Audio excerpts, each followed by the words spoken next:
although it's reassuring. I'm not the kind of getting worked up, but I must admit that knowing my son will have someone who cares about him when he grew old is comforting. And how is that song of mine of when you were born? The Rita grandmother asked, enjoying it. The answer may be not that reassuring. I replied. What answer? Roland asked, laying his hand on my shoulder. Laying his hand on my shoulder, surprising the old Rita and knocking me out.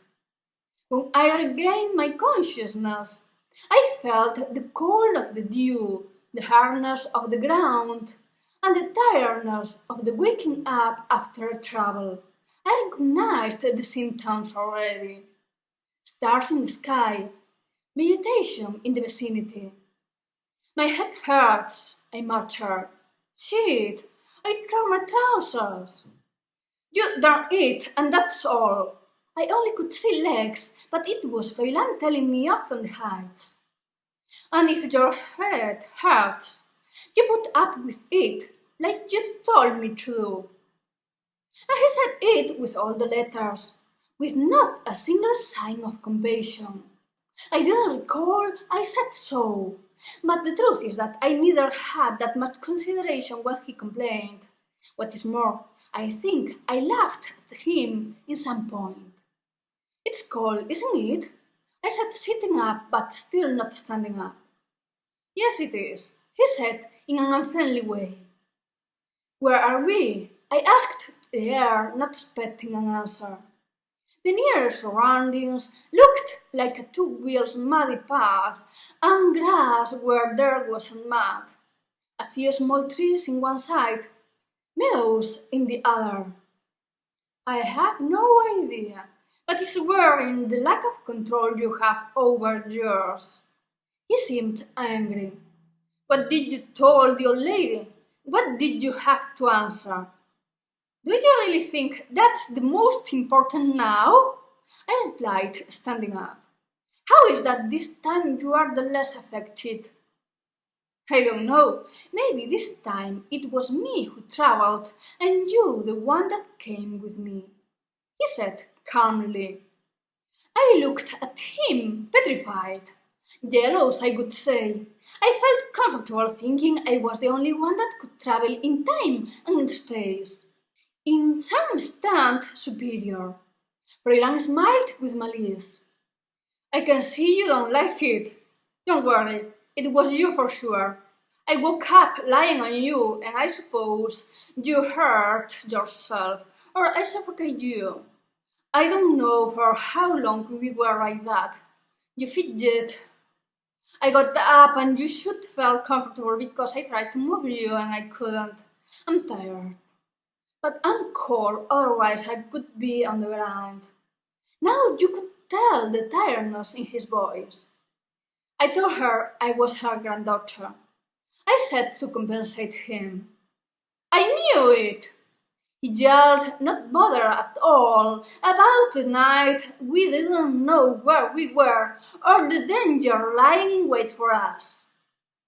Sure, you are so smart. I started to walk. Come on, let's see if we find any civilization. He followed me, not arguing back.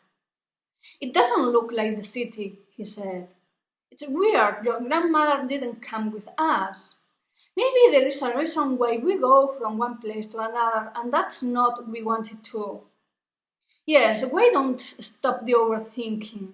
I'm soaked and I can't take that smell of damp off my nose, I complained. He didn't say a thing. We walked slowly. The path divided into the meadows and the small trees that hid the view of the other side. Then the meadows in two sides. Not with grass like the previous. Now you could see the furrows with little plants sprouting. Still darkness. You could guess the civilization in the cultivation, but you couldn't see it. Suddenly, an intermittent beep. Be careful. Freiland warned me, grabbing my arm. A barrier painted in white and red stripes came down from the left side, blocking our way. "What the hell does this here?" I asked. "I don't have the slightest idea, but we'd better move aside," Raylan said, pulling me to the ground. There was no place to hide, but we tried getting near the ditch the moon didn't light. The beep stopped, making the silence of the night terrifying. An endless wail and a metallic sound even more terrifying that was approaching slowly. "Maybe it was better we ran," I suggested. "Maybe you could think about taking us out of here, I don't know, with one of these travels you do so easily," he muttered in my ear. I hadn't realized. I tried to focus. It shouldn't be difficult. When I got scared with Froilan's hand, it was instantaneous. Now I was a lot more terrified, and the only thing I could visualize was a yellow army's tank. The noise was louder. It was coming. Light. We got up at a time to see. What is it doing? Is it pouring water? I asked, seeing some kind of long pipe placed on two high wheels with revolving orange lights on its end. "Yes, or it's irrigating or it's spraying," Raylan pointed out. "Come on, get up because it can be more dangerous at the ground level than standing up." We were up in time enough to step backwards and cover our face not to breathe what that machine was throwing out. The gadget crossed the path to go to the other meadow, making the mechanic noise and the orange light disappear into the night, bringing the peace back again. "Innovative," Raylan exclaimed. "Is it?" I didn't say anything because I didn't know if it was odd, I said. "But what has happened to you kids?" we heard behind us.